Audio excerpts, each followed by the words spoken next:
one show at late night, nothing but illustrious guests. Tonight we got a friend of the show, Mero, who's in the building. Our guy, chef, restaurateur, filmmaker, best-selling author, TV magnate. He's doing everything on the motherfucking planet. Our guy, Eddie Huang, is in the building. We in the Zoom room.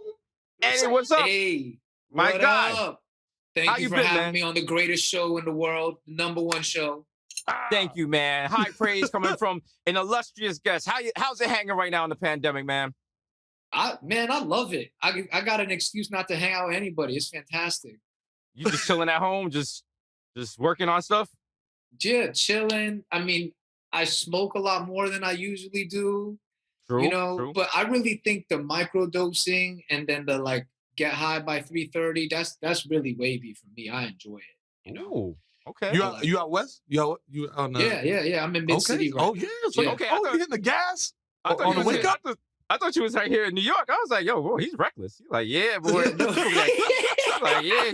He's like, y'all going out loud in de Blasio's face. What do you want? What's poppin'? Do something, Big Bird. It's medicinal. This is just for my mental. Got you, man. Got you. Yo, Eddie, congrats on this movie coming out, Boogie. Boogie on Decky. Thank you. A lot of illustrious people. Rest in peace, Pop Smoke is in it. Our homie Taylor Page. Tell us about the movie. The movie's incredible. Like I love it. I think it's fantastic. It's funny, man. People are always like, "You worried about it? You worried what people are gonna say?" I'm like, "Nah, this shit is fire. It's really good." You gotta go to confident, baby. Yo, why do people come out and they're like, "I hope you like it"? I don't know. I'm like, yo, you made it. It's probably fire. Exactly. I'm like, I made if I stamped it, it's not gonna be trash. Like, what the fuck? Yeah, I ain't gonna sell you trash. The brand is strong. That's the thing. That's something you've always had. You've always had a confidence about your creative ability. Because I remember talking to you early conversations. You've always known what you want to put out there, and you've always been protective over like people changing it. And you're always like, I got that final vision. So it's good to hear because you directed this, and you're just like, yo, this is it. Did it come out exactly as the way you wanted it? I will say this: it did not come out exactly the way I wanted. We had a little argument over censoring Big Drip in the film. You know what I mean? It was funny. I wanted to put Chef Gino Suburban in the film. That got cut. I was disappointed about that. But there's those little things. And I will say the big things, I learned a lot from the studio. And I'll say this. I don't know. I should be talking about my own film, but I would like to talk. Have you guys seen Judas and the Black Messiah? No, not yet.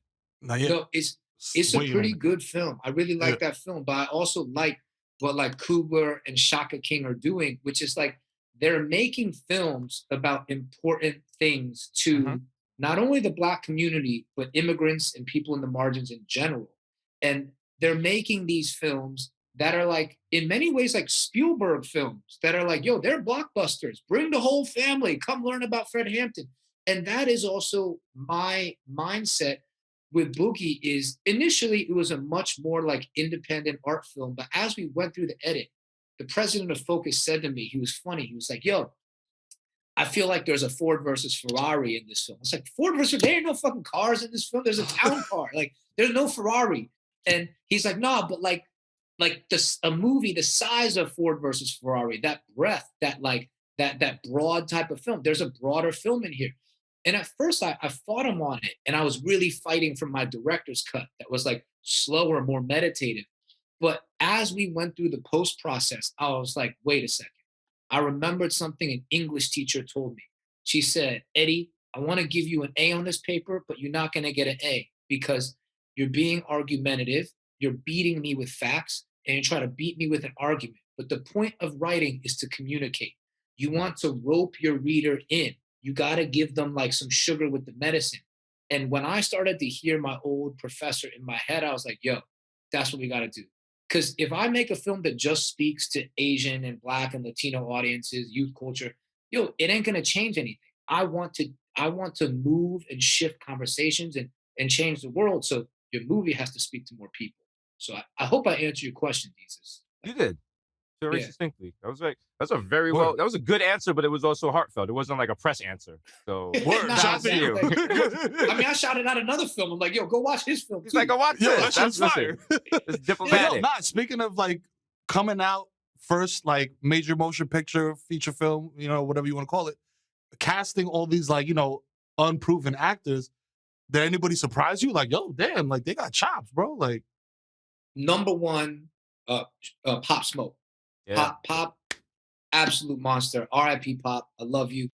And you know, I don't bring the mood down. I try not to bring the mood down when I talk about Pop because he always wanted to celebrate. Like he always wanted to celebrate just the wins, the victories. Like I remember in between scenes, man, we would just go, me, him, Rico, we would go hang in his trailer.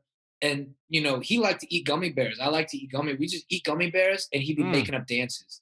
Like Pop loved to dance. And he was like a real romantic. But in terms of acting, Pop was phenomenal because he would come in and, you know, a lot of actors, very professional, trained, it's almost like all actors in a way are like Capricorns. Like, where's my mark? Where's my camera? I'm gonna do it the exact same way until we flip it. But Pop, I could improv with. And I would give him like a joke or I give him a line and not tell the other actors and be, yo, spring that on him. And yo, I got you, big dog. And he'd roll in. And we got to play a lot. Like I really had fun with Pop. And Charlemagne came in and was like one take, pow. Charlemagne, the god. The god. Charlemagne. You know? And speaking of casting, I was trying to cast the two of y'all for the MC at the barracks, which is where they all play in the film. But y'all were unavailable. Y'all too big for the budget. You know, next time I get a bigger budget, I need y'all. But y'all were actually scripted as the MCs for the barracks. And you know who is playing the role y'all were? What is Crime Faces? Another New York legend. Shout out to Crime Faces, yeah. Crime Faces. You know? Bonsai!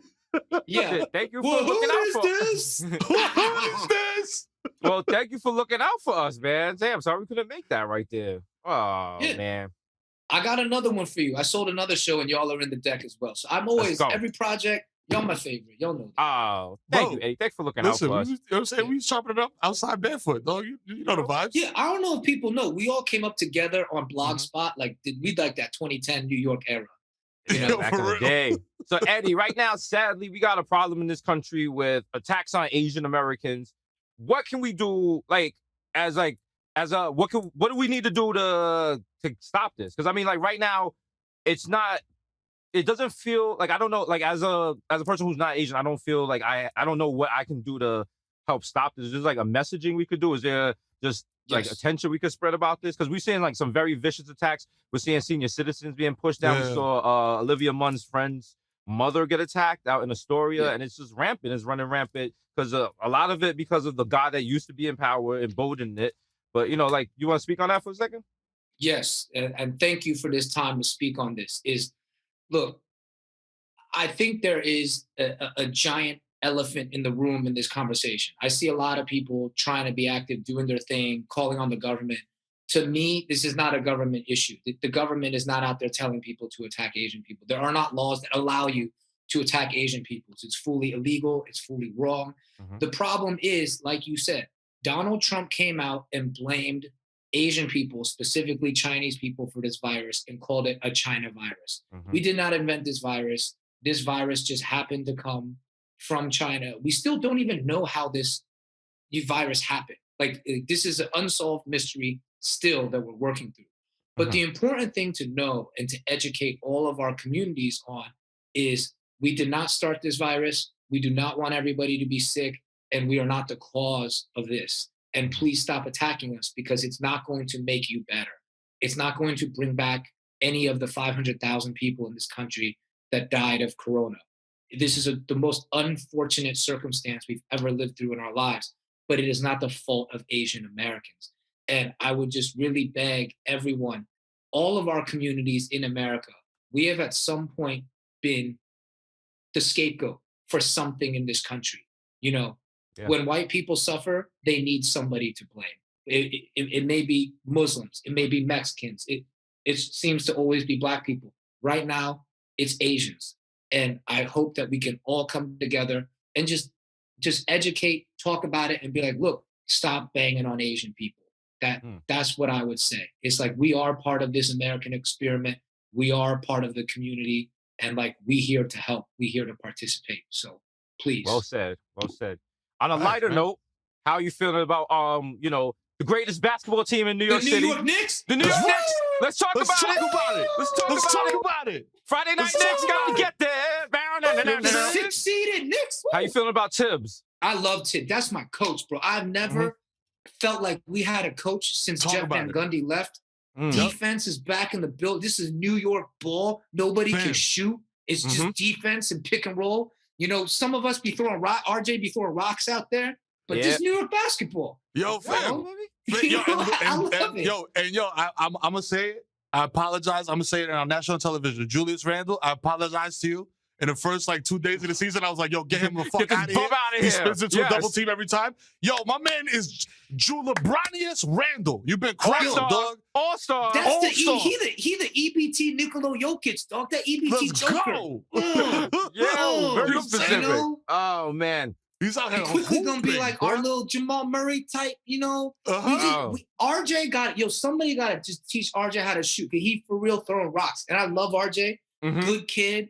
You know, Steve Nash believes in him, but he has to be able to shoot, because if he can't shoot, that's a dead spot. Exactly. You know? He's throwing and then your boy Reggie Bullock I'm like, why is Reggie Bullock starting this dude look wild, like a homeless superintendent? You know what I mean? Like running around. Every time he puts the ball on the floor, it's off his foot, it's out of bounds. I've never seen him make a floater in his life. I'm like, yo, get Reggie Bullock out of here, B. Out of here. Let me get Quinn Cook. Quinn Cook's out there. Let me get Quinn Cook. Yo, but you know what's wild? The thing with Tibbs, too, is he locks in these 7-8 man rotations, dog. And unless you shooting threes from half court in practice, bro, you're not cracking that rotation. So it's And I'm saying free quickly. You know what I mean? Free my boy. They got to let him IQ. Let him cook. Let IQ cook. He got the handcuffs on him. Yo, real quick, Eddie. Yo, I saw in the news you're doing something with Hennessy to help small businesses. Is that? Yeah.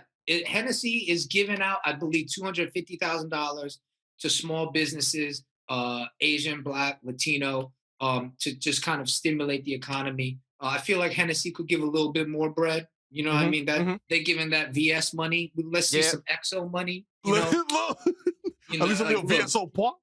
Yeah, they pay me, and that's cool. But I'm gonna challenge everybody. Let's step that money up to that extra privilege level. I hear you. You know what I'm saying? Is this LVMH? Eddie, how do you drink your Henny? Straight. Hey. Straight. No chaser. XO gotta be straight, no ice. If VSOP, you know, if it's coming out the pint, maybe a couple rocks in there, you know. Got you. Put a couple rocks. But my birthday, you know, I like to do this because I'm not gonna pour XO for everybody, but I will mix Henny with cold brew coffee, 99 bananas, and horchata, Gatorade, bang. The whole team is knockout. Yo, because low key, you're known for making kids, your kids nap time. Easy. Weed is legal in Jersey. Not that. I'm kidding. Yo, but on the restaurant chef side, you know what I mean? You still got it. You know what I mean? A lot of people, you're known for making up wild combinations that end up being fire. You know what I mean? That's like my nutcracker. You know what I mean? If I was selling nutcrackers, I'd be, yo, try that Henny 99 bananas. Pat-ow. Nice. You know, with the cold brew coffee and horchata. That sounds like you wake up in bookings yo, how I get bloody knuckles? All the other inmates are scared of you. You're like, yo, what happened? They're like, yo, here, take my sneakers. I don't want no trouble. That's Henny China right there. That's Henny China. How you did that to that sergeant? You're like, what? Oh no. The Henny China. I'm gonna steal that name, Mero. For real. That's going on the Nutcracker about a Henny China. You gotta make that. Yo, Eddie, thank you for taking time out your busy schedule to chop it up with us. What would you like your neon sign to say? Free quickly. You're bang. You heard Tibbs? You know the vibes. Yo. Our former teammate, Eddie in the building from the old gang. You know the vibes. You know what I mean?